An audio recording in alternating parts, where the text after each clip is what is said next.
નમસ્કાર મિત્રો, વિડીયોમાં તમારું સ્વાગત છે। જી હા મિત્રો, અત્યારે હાલ મોટા અને દુઃખદ સમાચાર સામે આવી રહ્યા છે। તો મિત્રો, સમાચારમાં વાત કરીએ તો સાઉથ ફિલ્મ કતાર ચેપ્ટરની 1ની ટીમને મોટો ઝાટકો લાગ્યો છે। ફિલ્મના કલાકારોમાં સામેલ અભિનેતા કલા નિજુનું નિદાન થયું છે। જી હા મિત્રો, અત્યારે હાલ મોટા અને દુઃખદ સમાચાર સામે આવી રહ્યા છે।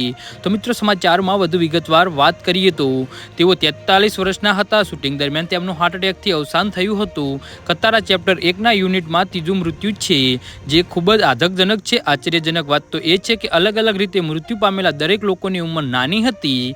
જી હા મિત્રો, અત્યારે હાલ મોટા અને દુઃખદ સમાચાર સામે આવી રહ્યા છે। રિપોર્ટમાં જણાવ્યા પ્રમાણે 43 વર્ષીય નિજુનું નિદાન ગુરુવારે રાત્રે બેંગ્લોરમાં થયું હતું। છાતીમાં દુખાવાની ફરિયાદ બાદ તેમને હોસ્પિટલ દાખલ કરવામાં આવ્યા હતા, પરંતુ સારવાર દરમિયાન તેમને શ્વાસ છોડી દીધો હતો। જી હા મિત્રો, તો આના વિશે તમારું શું કહેવું છે તો નીચે અમારી કોમેન્ટ બોક્સમાં જરૂરથી જણાવજો અને અમારી યુટ્યુબ ચેનલને સબસ્ક્રાઈબ કરવાની ભૂલતા નહીં। વિડીયો પૂરો જોવા બદલ તમારો ખૂબ ખૂબ આભાર।